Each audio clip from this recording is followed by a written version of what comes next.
What 7 things do poor people do in order to stay poor? Stay tuned. Hi everyone, this is Matt Sierra and this is Business with Matt Sierra. And in this program, in this show, we're gonna talk about how to earn more, spend in more intelligent way, and simply how to have a better life. And today we're gonna think about 7 habits that poor people do. But first, who is a poor person? I'm not saying about people in real poverty, in the countries where the situation is tragic. I'm telling you about people who are maybe even middle class, but they always have problems with money. Yeah, those people who work, but in some magical way, in the end of the month, they are still lacking something, some bucks. Yeah, so I'm gonna think about those people as poor for this episode. So today we're gonna think what 7 things are they doing to maintain being poor. First of all, and that's the first habit, is being a victim. Yeah, there's a lot of gain that you can achieve by being the victim. If you think that your situation is caused by other people, by politicians, by government, by big pharma, by international corporations, it's great because then you're not guilty. Wow, I'm poor because Microsoft stole my money. I'm poor because Facebook drains my brain. I'm poor because my politicians are pretty shitty. Well, maybe all those things are true. But still, the question remains why your neighbor John is not poor. Yeah, he lives in the same country. He uses Facebook also maybe. He has pretty similar life. So why he avoided those problems? Is it possible? Yeah, it is. But first, you've got to cease being a victim. Although, you're gonna lose something, yeah? Because everyone loves victims. Oh, they are so poor, they are in tough situation, let's help them. Yeah, it's a good deal. But the truth is, of course, I'm not saying about the victims which are true victims. Like the guy lost his house in a hurricane yesterday. Yeah, that's victim. But most people, most victims are not victims. They are victims because they've decided subconsciously to be a victim. They learned to live like this. And it helps in some areas, but in the long run, it's a pretty bad option. That's why first you've got to decide. Tell yourself that although there are pretty many bad things in the world, like politics, wars, etc., but still 90% of your life depends on you, on your decisions, on what you're gonna change. For the first time when you do it, it's tough. Yeah, because, okay, so who's responsible for my pretty bad financial situation? That's me. Oh, shit. Yeah, but in the long run, you're gonna also be responsible for your perfect, great, free situation in the future. You're gonna be free and that's gonna be your achievement. That's true. So the first step is admit that maybe you've done something wrong because that's necessary to be able to change it. If you're kind of socialist that you're gonna always find the guilt in other people. They are guilty, those people, they are discriminating me, they don't wanna pay me, the clients are idiots, politicians took my money. It's never gonna work because you don't have the power to change them all. But you have the power to change your life. That's why it's very, very important. Don't be a victim. The second one is using debt and credits. That's something that seems normal in our society, in our shitty society, because we think that we can use credit cards, for example. We are accustomed to using mortgage. Most people in so-called rich countries buy their cars using banks' money, not their own. So it seems normal, like your neighbor also does it. But what if it's just stupid? Like we're all stupid. We're hallucinating. We're all idiots. Yeah, and I tell you that we are. At least in this particular thing. Because using credit is for idiots. Debts are for people who wanna be ripped off. Because today you buy something using bank's money, which means that you don't have the money. So you're poor enough not to afford the new iPhone, for example, or the new car. So how magically, if you're poor, could you buy it and have the money in the future? They know that you won't have it. Of course, you will pay them small parts every single month for 3 years, for example. So they hope that you have the money, but in fact, they don't care. Because if you don't have the money, it's even better. You're gonna accrue more and more debt, and they will take your things. So they will have your iPhone, they will have your car, they will have your home. They will have both your money and your things. That's the perfect situation. Some conspirationists would also say that maybe it's planned. Yeah, maybe it works this way. Yeah, like let's sell people credits, and then we're gonna take their money as well as their things, and we're gonna be pretty rich. Maybe it works this way, but definitely, you know, a lot of people who use debt and then they are financially dead. Yeah, that's it. So we've gotta live the different life. Although the majority does it, it still doesn't mean that it's wise. Yeah, during the Second World War, the majority of German soldiers were killing innocent people. Does it mean that it was okay because most did it? Well, with that, you're not killing anyone, but you're killing your finances. So it's still a bad thing to do. Let's avoid it. Imagine the life without credits. I've done it, and I had a lot of credits, a lot of debt, $250,000 for years. And I've made the decision that I was gonna change it and that I wanna be free. And after years, because unfortunately it didn't take me 2 weeks, it took years, but after those years of hard work and pain, when I woke up as a free person, not owning anything to anyone, it was like, wow, is it really possible to live like this? Although I wasn't rich, but I felt like one, like such. Yeah, I felt like now I'm rich, because the worst thing that can happen in my company, in my financial situation, with my clients and so on, is get down to zero, which doesn't mean go bankrupt. Yeah, because with every single new idea that I wanted to test, it was like, if it doesn't work, well, it doesn't work. Yeah, so I'm gonna end up in the same situation, but not in the worst situation, which is the case for people with debts.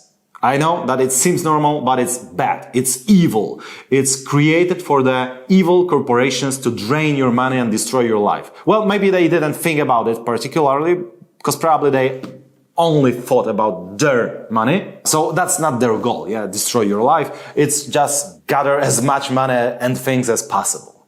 But by the way, they are destroying our lives, but who cares? Yeah, so, but that's it. Imagine the life without debt. I know a lot of people with debts, and they are complaining about their debts. And I know also a couple of people without debts, and no one complains. Well, Matt, I'm in a tragic situation. I woke up today and I had no debt. It's so tough, man. How to live with it?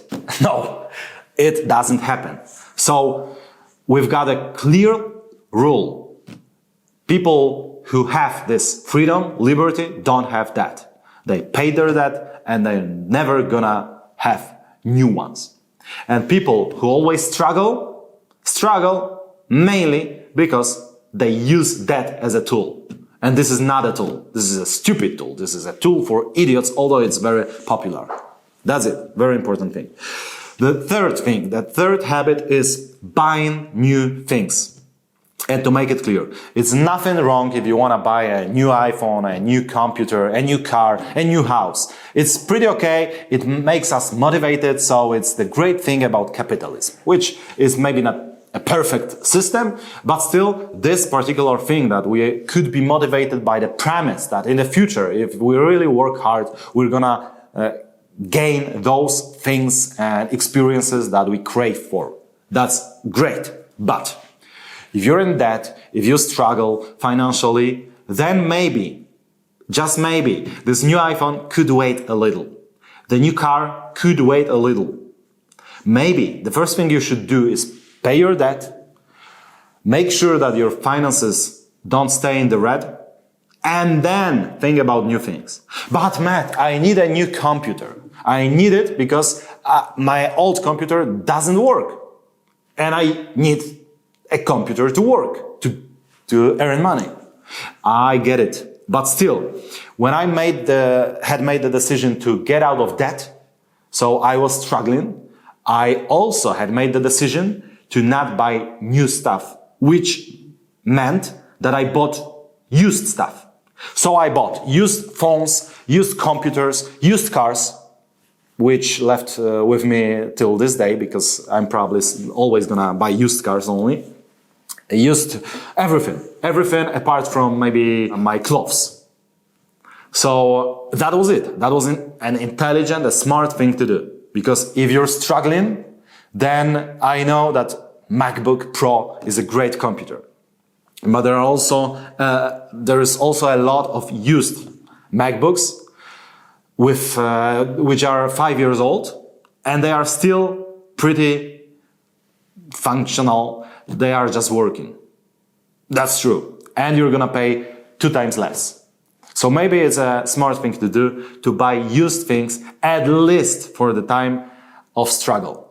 In the future, when you're gonna be free without debts and you're gonna earn as much as possible, which means that you're gonna earn enough, then it's nothing wrong to buy a new car, a new phone, and so on. But let it wait. Let it wait for the right moment. Not only your finances gonna be pretty happy, but also the planet. So that was number 3. Right now, number 4. Not saving money. That's the habit of poor people. If you ask them, if I give you $1 million right now, what you're gonna do? Most people say things like, I'm gonna buy a new car, or even a used car, I'm gonna buy a house, I'm gonna go to Australia, I'm gonna do something with this money, I'm gonna spend it. And then they start thinking, spend it, okay. Yeah, that's a normal mindset. Like, normal means popular, but it's not intelligent, it's not smart.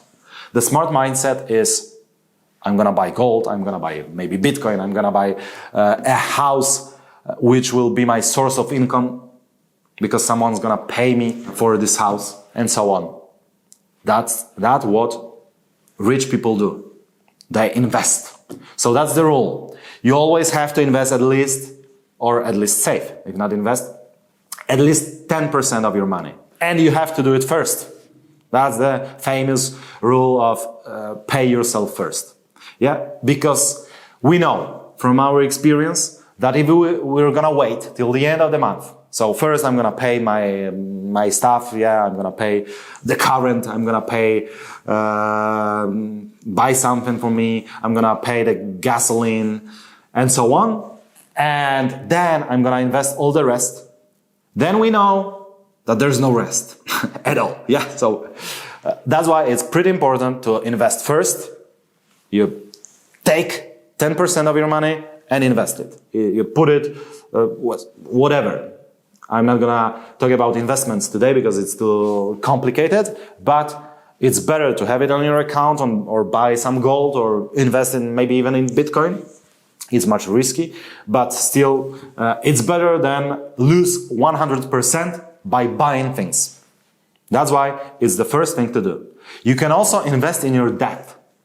That's a pretty good stuff, yeah, kind of epiphany.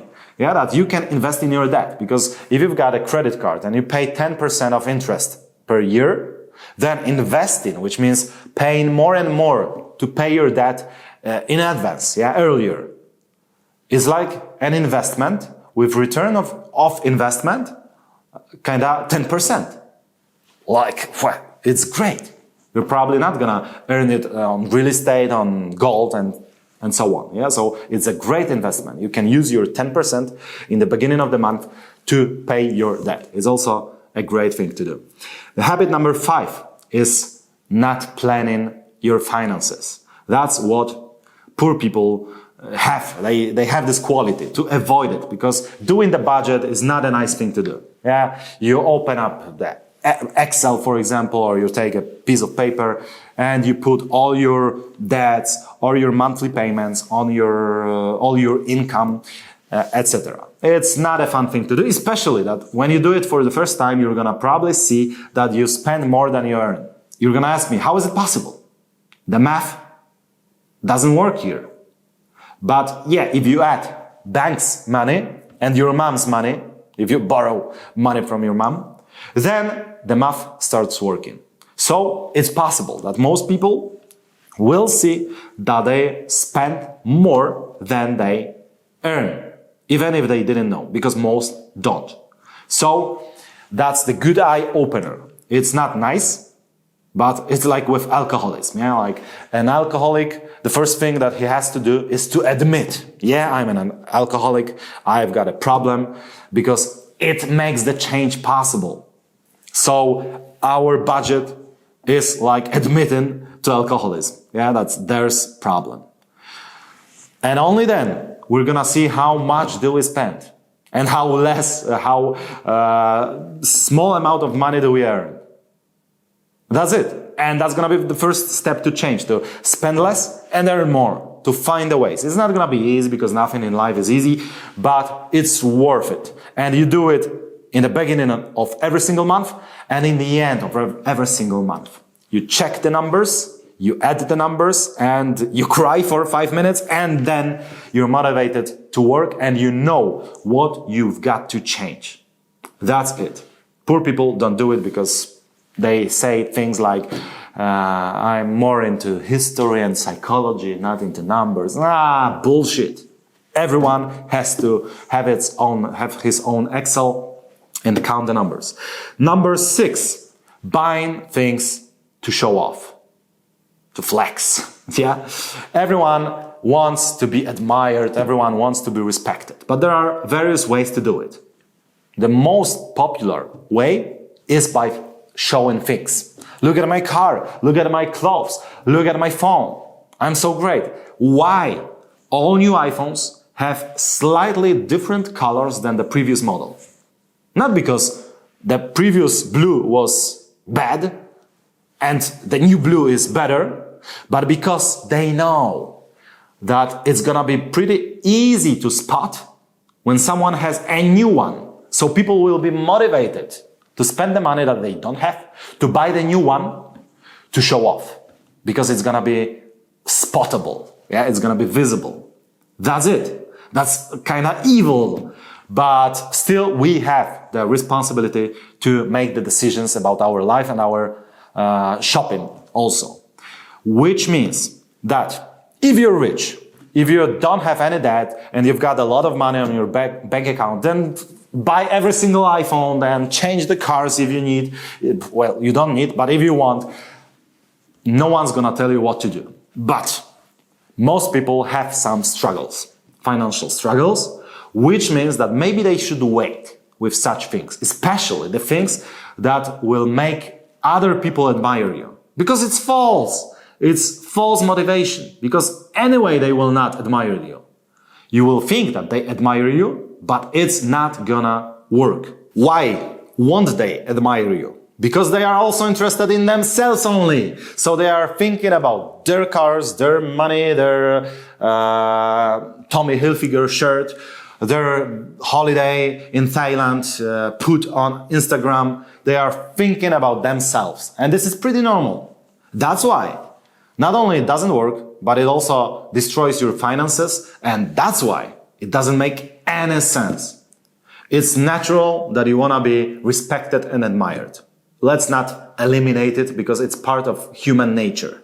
But what about other ways of achieving that goal? For example, for me, is like learning languages, also teaching languages because we've got a language company, and using them all the time.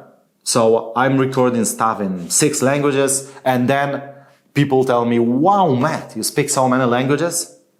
And that's, maybe it's not free because it took a lot of work and also to invest some money, but not much.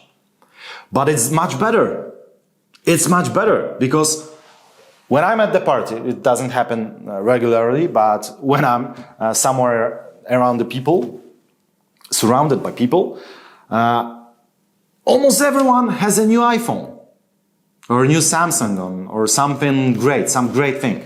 Almost everyone, because it's much more accessible nowadays than a couple of years ago or 100 years ago. Yeah, it was not accessible to have great things or to travel. Right now it's accessible, so everyone has it.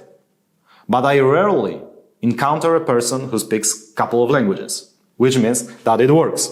Of course, I'm not telling you that you've got to learn languages particularly because maybe you've got different passions. But it's much better to be respected by your mind or heart, that you're a loyal person, that you're a good friend, yeah, that you're a person who helps others. It's much better than for the things which they just don't work. Don't work, they are expensive, and they are a burden, an additional burden to your life and to your budget also. So let's not do it. And the last thing is something that I call the mentality of the guy with $5. What's it? Maybe you've heard about the latte factor. Yeah, like rich people don't buy latte in Starbucks. Well, I'm vegan, so I also advise everyone to avoid latte. Maybe with soy milk. But anyway, I'm not talking about this. I'm talking about the fact that it's pointless.